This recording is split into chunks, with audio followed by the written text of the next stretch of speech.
Welcome to ABC campus. आज हम accounting for एनपीओज के टॉपिक में एक प्रैक्टिस क्वेश्चन सॉल्व और डिस्कस कर रहे हैं जिसका टाइटल है प्रोफेशनल स्पोर्ट्स क्लब। तो ये क्वेश्चन अब हम देखते हैं कि इसमें क्या सिचुएशन है। सबसे पहले इंफॉर्मेशन है कि following information relates to professional sports club a not for profit organisation. हमें इनका ट्रायल बैलेंस दिया हुआ है 30 जून 20x4 का। और उसके बाद हम देखते हैं कि उसके अंदर general fund, fund for supporting the young talent, fund for gymnasium and training centre है और फंड फॉर फ्रेंचाइज है। तो यानी कि ये जो आइटम है इनका ताल्लुक तो स्टेटमेंट ऑफ फाइनेंशियल पोजीशन से ही बनता है। उसके बाद अगर हम नोटिस करें तो हमारे पास investments, short term bank loan, prepaid accrued expenses, cash at bank, ये सारे आइटम भी स्टेटमेंट ऑफ फाइनेंशियल पोजीशन से रिलेट करते हैं। और उसके बाद जो आइटम है fee for services, fund raising, contribution, government funding, ये investment income, salaries, rent, other expenses, ये जो है ना इनकम एंड एक्सपेंडिचर से रिलेट करते हैं।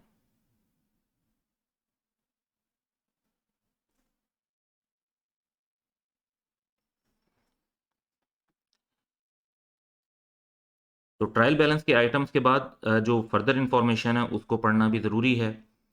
तो सबसे पहले जो इन्फॉर्मेशन हमारे पास है वो है कि fund for supporting the young talent has stipulation impose that require resources contributed to be maintained permanently. अब क्योंकि इनको परमानेंटली मेंटेन करना है, इसका मतलब है ये इंडोमेंट फंड है, तो हमें ये मेंशन कर लेना चाहिए क्योंकि फ़ंड की टाइप के मुताबिक उसकी अकाउंटिंग हमें करनी होती है। तो ये नोट करना ज़रूरी है कि सपोर्टिंग द यंग टैलेंट जो है वो इंडोमेंट फंड है।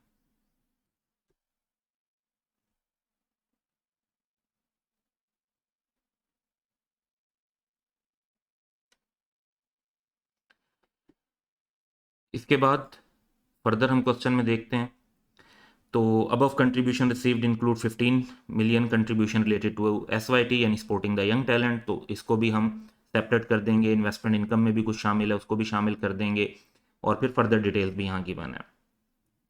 फिर दूसरे में फंड फॉर जिम्नेजियम और ट्रेनिंग सेंटर की बात की हुई है जिसमें स्टिपुलेशन इम्पोज एक्सटर्नली है। स्टिपुलेशन इम्पोज एक्सटर्नली का क्या मतलब हुआ कि ये एक रिस्ट्रिक्टेड फंड कंसीडर होगा। अब ये रिस्ट्रिक्टेड फंड कंसीडर होगा तो इस पे हमें ये भी मेंशन कर लेना चाहिए। अब रिस्ट्रिक्टेड फंड्स जो हैं वो फंड्स के अंदर नहीं बल्कि लाइबिलिटीज़ के अंदर आते हैं। लॉजिक भी बड़ी सिंपल है कि जिनके ऊपर एक्सटर्नल रिस्ट्रिक्शन है वहाँ पर हमारी ऑब्लिगेशन होती है किसी आउटसाइड पार्टी की तरफ, तो उसको फिर हमें ऑब्लिगेशन के लिए वजह से लाइबिलिटी के तौर पर ट्रीट करना पड़ता है।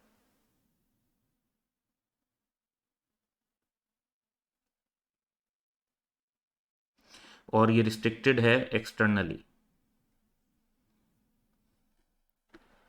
फिर फर्दर देखते हैं।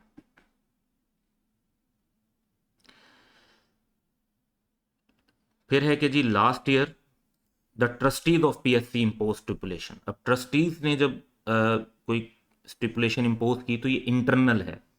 अब इंटरनल जो इम्पोजिशन होती है उससे वो लाइबिलिटी नहीं बनती। तो ये किसके लिए उन्होंने किया? For acquiring a franchise. तो फ्रेंचाइज वाला जो फंड है वो हमें यहाँ से पता चलता है कि वो इन रिस्ट्रिक्टेड है लेकिन इंटरनल है।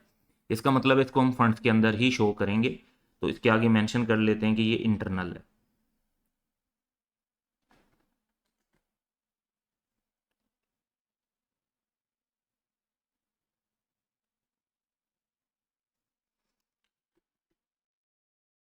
तो बेसिकली फंड्स की टाइप को समझना ज़रूरी होता है क्वेश्चन से। तो बाकी जो इन्फॉर्मेशन जैसे दी हुई है तो ये हम बाकी सॉल्व करते वक्त उसको वन बाय वन देखते जाएंगे। अब अगर हम क्वेश्चन की रिक्वायरमेंट देखें तो वो इंपॉर्टेंट है कि एक तो हमने डेफरल मेथड फॉलो करना है। प्रीवियसली आई कैप के सिलेबस में जो एनपीओ थी उसमें डेफरल मेथड और रिस्ट्रिक्टेड फंड मेथड दोनों एग्जामिनेबल थे, लेकिन अब स्टूडेंट्स की आसानी के लिए रिस्ट्रिक्टेड फंड मेथड को ख़त्म कर दिया गया, सिर्फ डेफरल मेथड यूज़ होता है। तो उसके मुताबिक हमने स्टेटमेंट बनानी है। इसमें statement of income and expenditure भी बनानी है, इसमें statement of changes in net assets भी बनानी है और स्टेटमेंट ऑफ फाइनेंशियल पोजीशन भी बनानी है। तो हमारा जो पहला स्टेप होना चाहिए, देखिए हम 4 स्टेप्स में काम करेंगे। पहला स्टेप होना चाहिए कि हम फॉर्मेट्स बना लें। तो सबसे पहले हम statement of income and expenditure का फॉर्मेट बनाते हैं।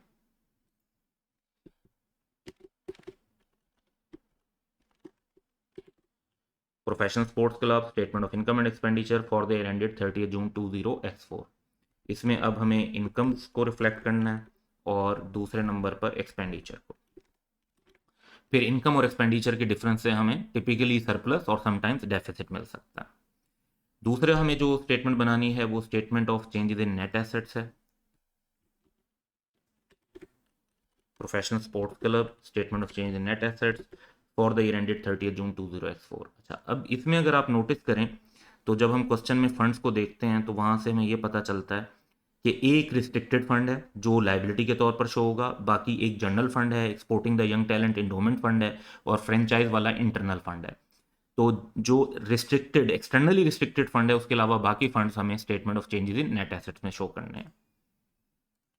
तो इनको शो करने के लिए हम लिख लेते हैं जी जनरल फंड, इंडोमेंट फंड जो सपोर्टिंग द यंग टैलेंट वाला है, और एक फ्रेंचाइज फंड, और एक कॉलम टोटल का बना लेते हैं। तो ये हमारे पास इसका फॉर्मेट बन गया। इसमें हमने ऑब्वियसली स्टार्टिंग पॉइंट हमारा जो होगा वो 1 जुलाई 20x3 का होगा, और फिर हम क्लोजिंग तक जाएंगे तो ईयर एंड यानी 30 जून 20x4 तक हम इसको बनाएंगे, जहां पर हम इसके टोटल्स मेंशन कर लेंगे। तो ये इसका फॉर्मेट बन गया। उसके बाद स्टेटमेंट ऑफ फाइनेंशियल पोजीशन की बात करते हैं। तो स्टेटमेंट ऑफ फाइनेंशियल पोजीशन में वंस अगेन हमें टाइटल्स पर बात करनी है। तो professional sports club statement of financial position as at 30 June 20x4। इसमें अब हमें नॉन करंट एसेट्स को रिफ्लेक्ट करना है। नॉन करंट एसेट्स के बाद करंट एसेट्स, फिर फंड बैलेंसेस या जिनको नेट एसेट्स भी कह सकते हैं आप, उसके बाद नॉन करंट लाइबिलिटीज, और फिर ऑब्वियसली करंट लाइबिलिटीज। तो ये आइटम्स हमने सिंपल हेडिंग्स तक रिफ्लेक्ट कर लिए। ये हमारा पहला स्टेप था। हमारा दूसरा स्टेप ये होगा कि हम क्वेश्चन में से जो फिगर्स हैं उनको पिक करेंगे और उनको रेलिवेंट पॉइंट्स पर मेंशन करेंगे। तो सबसे पहले हम फंड्स को लेते हैं बेसिकली। अच्छा, फंड्स जो हैं वो हमारे पास 4 हैं। इसमें से ये ध्यान में रखना है कि जनरल फंड जो है ये जाएगा हमारा direct statement of changes in net asset में। Fund for supporting the young talent endowment है, ये भी वहीं जाएगा। फ्रेंचाइज का इंटरनल फंड भी वहीं जाएगा। लेकिन जो एक्सटर्नल फंड है ये लाइबिलिटीज के अंदर शो किया जाएगा। तो रिस्पेक्टिवली हम इस फंड को इनकॉर्पोरेट करते हैं।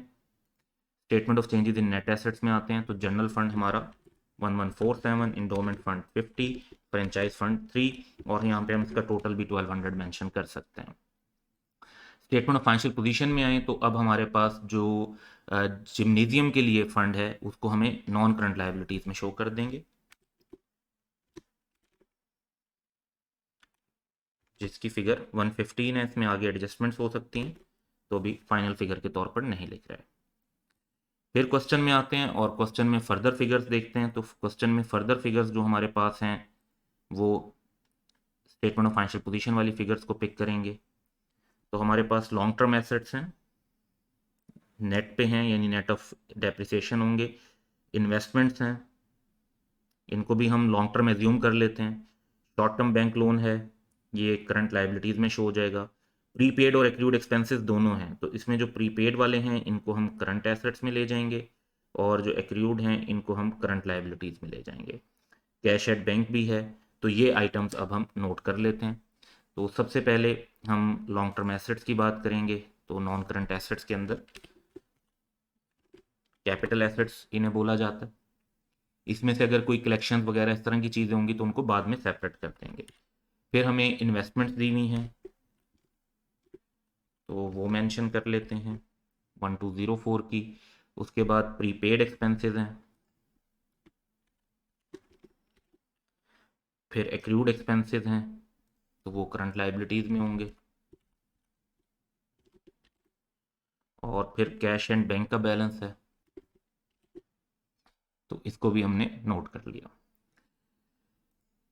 अब ये सारी फिगर्स नोट करने के साथ शॉर्ट टर्म बैंक लोन भी है, इसको भी नोट कर लेते हैं। कर दिया था करंट लाइबिलिटीज़ में क्योंकि शॉर्ट टर्म है। अब क्वेश्चन में आते हैं तो फर्दर जो हमारे पास फिगर्स हैं उनको इनकॉर्पोरेट करते हैं। तो ये अब फिगर्स जो हैं वो रिलेट करती हैं statement of income and expenditure से। अच्छा, अब क्वेश्चन की अगर हम एक ऑलरेडी रीडिंग करें तो उससे हमें ये अंदाज़ा होता है कि इन्वेस्टमेंट इनकम और कंट्रीब्यूशन के बारे में लिखा हुआ है कि उनमें से कुछ चीज़ें अकॉर्डिंगली डील करनी है। तो अब इस पर फी फॉर सर्विसेज को हम इनकम बना देंगे। फंड रेजिंग की नेट प्रोसीड्स हैं तो नेट को ही डायरेक्ट इनकम में शामिल कर देंगे। कंट्रीब्यूशंस भी इनकम में शामिल होंगी। गवर्नमेंट फंडिंग के बारे में देखना पड़ेगा कि उसकी टाइप क्या है, यानी अगर वो फंडिंग फ्यूचर से रिलेट करती है तो वो उसका करंट नॉन करंट पोर्शन भी देखना पड़ेगा। और फिर इन्वेस्टमेंट इनकम है, फिर सैलरीज, रेंट और अदर एक्सपेंसेस हैं जिनको स्ट्रेट फॉरवर्ड हम लिख देंगे। अच्छा, गवर्नमेंट फंडिंग को ज़रा देख लेते हैं कि उसको डायरेक्ट लिखना चाहिए या नहीं। तो गवर्नमेंट फंडिंग से रिलेटेड आगे हमारे पास एक पॉइंट है जिसमें ये बताया हुआ है कि गवर्नमेंट फंडिंग जो है it was receive to support PSC general operation for 5 years, यानी ये लॉन्ग टर्म है तो इसको सारे के सारे को करंट ईयर में तो हम नहीं डाल सकते। तो फॉर दैट रीज़न हमें गवर्नमेंट फंडिंग को इनिशियली हम लाइबिलिटी में शो कर लेते हैं, फिर देखेंगे कि कितनी अमोर्टाइज वगैरह होगी। तो ये सारी जो हमने अभी आइटम इनकम एंड एक्सपेंडिचर के लिंक किए इनको तरतीब से हम इनकॉर्पोरेट करते जाते हैं। तो सबसे पहले हमारे पास जो है वो फी फॉर सर्विसेज है, इनकम में लिखेंगे। फिर हमारे पास दूसरे नंबर पर फंड रेजिंग है, ये भी इनकम में लिख दिया। उसके बाद हमारे पास कंट्रीब्यूशन है, इसमें क्योंकि एडजस्टमेंट्स हैं तो भी इसको फाइनल फिगर के तौर पे नहीं लिखा। फिर हमारे पास गवर्नमेंट फंडिंग है। अच्छा, गवर्नमेंट फंडिंग लेकिन अभी हमें देखना है कि कितनी इनकम बनाएं, फिलहाल हम उसको लाइबिलिटीज़ के तौर पर शो कर देते हैं। तो लाइबिलिटी के तौर पर शो करेंगे गवर्नमेंट फंडिंग को 150। उसके बाद हमारे पास इन्वेस्टमेंट इनकम है,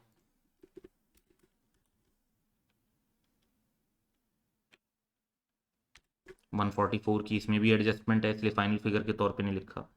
फिर एक्सपेंडिचर की बारी आएगी तो हमें सैलरीज, रेंट एंड यूटिलिटीज़ और अदर एक्सपेंसेस गिवन है जिनकी फिगर 403, 354 और 46 गिवन है। तो इस इंफॉर्मेशन को सामने रखते हुए अब हम अपने नेक्स्ट स्टेप पे चलेंगे और तीसरा स्टेप हमारा ये होगा कि अब हमने एडिशनल इंफॉर्मेशन जो है इसको अकाउंट करना है। अच्छा, एडिशनल फॉर्मेशन जो है इसको काउंट करना ये सबसे इंपॉर्टेंट पॉइंट है, इस पर सबसे ज़्यादा फोकस करने की ज़रूरत है। तो अकॉर्डिंगली इसको देखते हैं। तो सबसे पहले हम फर्स्ट इंफॉर्मेशन को इनकॉर्पोरेट करते हैं। Fund for supporting the young talent has stipulation impose that require resources contributed to be maintain permanently, इसलिए इसको हमने इंडोमेंट फंड के तौर पे रिकॉर्ड कर लिया। Above contribution received include 15 million contribution related to SYT. अब इसके दो इम्पैक्ट होंगे।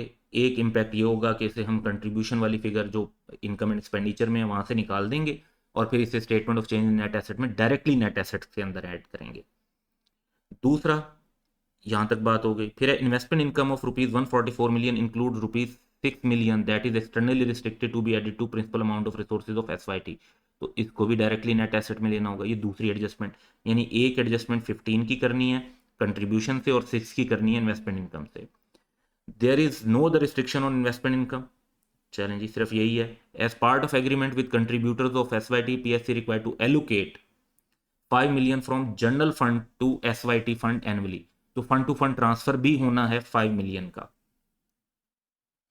तो अब तीन एडजस्टमेंट्स हो गई, 15 मिलियन कंट्रीब्यूशन में से लेकर जाने हैं, 6 मिलियन जो है वो इन्वेस्टमेंट इनकम में से लेकर जाने हैं और 5 मिलियन फंड ट्रांसफर होने हैं। तो पहले हम कंट्रीब्यूशन वाले लेकर जाते हैं। अब कंट्रीब्यूशन वाले जब हम लेकर जाएंगे तो ये देखें कि यहाँ पे हम कंट्रीब्यूशन में से 15 इंडोमेंट के लिए माइनस कर देंगे, लेकिन जब यहाँ से माइनस करेंगे तो statement of changes in net assets के अंदर हमें इसी इंडोमेंट को शामिल भी करना है। ये इंडोमेंट फंड में शामिल कर दिया हमने 15, तो ये डबल इफेक्ट हो गया। फिर इन्वेस्टमेंट इनकम है तो इन्वेस्टमेंट इनकम में से भी 6 इंडोमेंट के हैं तो वो माइनस कर देते हैं।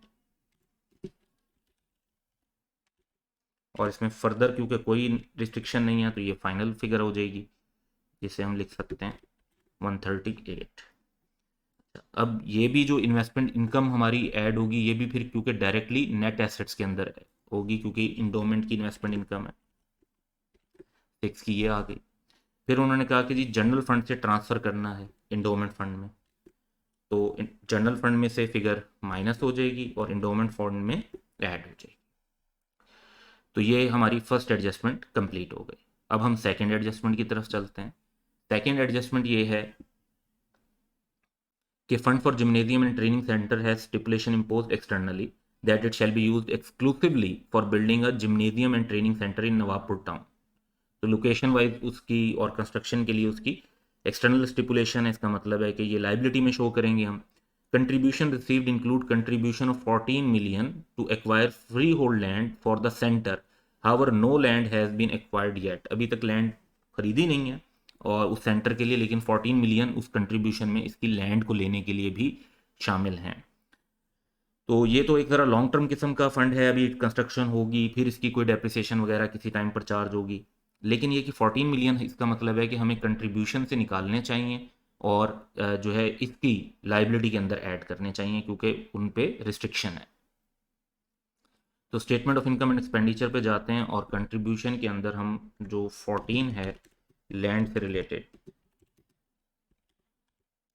वो यहाँ से लेस कर देंगे और उसके बाद हम इसको स्टेटमेंट ऑफ फाइनेंशियल पोजीशन में जाकर जिम्नेजियम वाली जो फिगर है इसके अंदर यहाँ पर हम इसको ऐड कर देंगे।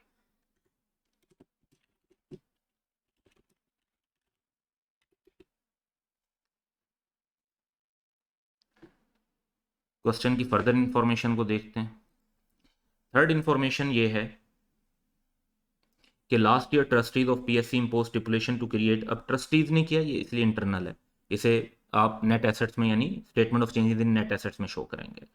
To create a fund for acquiring a franchise in a popular league and approve 3 million to be transferred this year as well. तो इसमें जो ट्रांसफर होगा वो जनरल फंड से ही होगा, तो ये ट्रांसफर रिकॉर्ड कर देते हैं जो कि statement of changes in net asset के अंदर होगा। जैसे इंडोमेंट फंड का ट्रांसफर किया था ऐसे फ्रेंचाइज फंड में जनरल फंड में से माइनस और फ्रेंचाइज फंड के अंदर ऐड। तो ये एडजस्टमेंट भी हो गई। अच्छा, अब उसके बाद हमारे पास क्वेश्चन में इंफॉर्मेशन नंबर 4 है, विशेष के the contribution received also include ₹8 million to repay the loan that was obtain to pay expenses incurred during the year. ये क्योंकि करंट ईयर के लिए एक्सपेंसेस का था तो इसको कंट्रीब्यूशन को इनकम भी करंट ईयर में बनना चाहिए। अब हमने तो कंट्रीब्यूशन ऑलरेडी इनकम के अंदर शामिल की हुई है तो इसका कोई इफेक्ट नहीं होगा। अगर ये फ्यूचर ईयर्स के लिए होता तो इसे कंट्रीब्यूशन में से माइनस करते और फ्यूचर ईयर्स की जो कंट्रीब्यूशन है उसको लाइबिलिटी के तौर पर शो करते, लेकिन ये करंट ईयर के लिए ही था लोन, तो इसका मतलब है कि ये करंट ईयर में ही इनकम बनना है और कंट्रीब्यूशन के अंदर हमें किसी एडजस्टमेंट की ज़रूरत नहीं होगी। इंफॉर्मेशन नंबर 5 देखते हैं। गवर्नमेंट फंडिंग जो है it was to support PSC general operation, लेकिन ये 5 साल के लिए हैं और 1 जनवरी 20x4 से, यानी 6 मंथ हुए हैं करंट ईयर में। ओवरऑल 5 ईयर्स हैं, 6 मंथ हुए हैं करंट ईयर में। तो करंट ईयर में क्योंकि 6 मंथ हुए हैं तो हमें 150 डिवाइड बाई 5 ईयर्स, एक साल की बनती है 30 और 6 मंथ की अमाउंट बनती है 15, उसको इनकम बनाना चाहिए। जब हम इस 15 को इनकम बनाएंगे तो हमारा जो स्टेटमेंट ऑफ फाइनेंशियल पोजीशन में बैलेंस है वो कम हो जाएगा। लेकिन कुछ अमाउंट तो हमें लाइबिलिटीज में भी शो करनी है, करंट लाइबिलिटीज में। तो करंट लाइबिलिटीज में कैसे शो करेंगे कि जो अगले एक साल की अमाउंट है यानी 1 ईयर की 150 डिवाइड बाई 5 ईयर्स वो करंट लाइबिलिटीज में शो होगी यानी 30। अब जब टोटल में से 15 इनकम बन गई और 30 जो है वो करंट लाइबिलिटी बन गई, तो जो बाकी बच गए 105 वो नॉन करंट लाइबिलिटी में शो हो जाएंगे। तो इस तरह से हमारी ये क्वेश्चन की इंफॉर्मेशन नंबर 5 भी कंप्लीट हो गई। नेक्स्ट इंफॉर्मेशन नंबर 6 देखते हैं। इंफॉर्मेशन 6 ये है कि long term asset in the trial balance include free hold land of 20 million. तो खैर लैंड तो कैपिटल एसेट का हिस्सा होती है, वहीं पे रहनी चाहिए, बस इसमें ख्याल रखेंगे कि इस पे डेप्रिसिएशन चार्ज नहीं करनी। And collection of ₹8 million.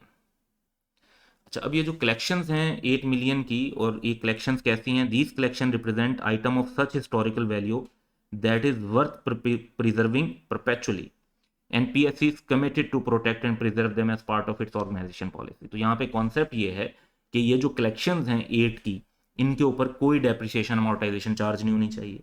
दूसरी अकाउंटिंग स्टैंडर्ड फॉर एनपीओ की ये रिक्वायरमेंट है कि जो कलेक्शंस हैं उनको प्रॉपर्टी प्लांट इक्विपमेंट वाले कैपिटल एसेट से हमने सेपरेटली शो करना है। तो हम नॉन करंट एसेट्स में जाएंगे और यहाँ पर जो 8 कलेक्शंस वाले हैं उनको यहाँ से निकाल देंगे और कलेक्शंस को सेपरेटली 8 पर शो कर देंगे। अमोर्टाइजेशन तो होनी नहीं, तो इसकी वैल्यू में चेंज नहीं आएगा। अब क्वेश्चन की हम लास्ट इंफॉर्मेशन को देखते हैं, जिसमें वो ये कह रहे हैं कि long term assets are depreciated at 20% reducing balance method, all the amortisation is allocated to general operations. अब ये देखें, जो 8 की कलेक्शंस हैं इन पर डेप्रिसिएशन चार्ज नहीं होनी, और 20 की जो फ्री होल्ड लैंड है इनके ऊपर डेप्रिसिएशन चार्ज नहीं होनी। बाकी जो एसेट्स हैं हमारे पास उन पर डेप्रिसिएशन चार्ज होनी है। तो जो बाकी एसेट्स हमें क्वेश्चन में गिवन है वो जैसे कि बताए हुए हैं कि 428 थे, उसमें से 8 की कलेक्शन निकाल देंगे और 20 की फ्री होल्ड लैंड निकाल देंगे, तो बाकी पे आपने सिंपली 20% डेप्रिसिएशन ले लेनी है। तो ये जो हमने 8 माइनस किया है ये कलेक्शन वाला माइनस किया है, 20 जो माइनस किया है ये फ्री होल्ड लैंड वाला माइनस किया है, और फिर 20% डेप्रिसिएशन ले ली, तो 80 की डेप्रिसिएशन ये बनती है। 80 की डेप्रिसिएशन एक्सपेंस बनेगी, उधर से जो हमारे एसेट्स हैं नेट बेसिस पर शो करने से एक्यूमुलेटेड डेप्रिसिएशन क्रेडिट होगी, तो एसेट्स की वैल्यू में से हम 80 माइनस कर देंगे, जिसके बाद हमारे एसेट 340 के आ जाएंगे। तो क्वेश्चन की देखें, जो सारी इंफॉर्मेशन थी हम यूज कर चुके हैं, तो अब हम सिंपली टोटल्स की तरफ चलते हैं। कंट्रीब्यूशन का अगर हम टोटल करें तो 494 माइनस 15 माइनस 14 हमारे पास जवाब आ जाएगा 465। तो ये जो हमारे पास 5 फिगर्स हैं इनको अगर हम टोटल कर लेते हैं तो हमारे पास 973 इनकम का टोटल आ जाएगा। एक्सपेंडिचर्स तो पहले ही कंप्लीट लिखे हुए हैं, इनका भी टोटल कर लेते हैं 883।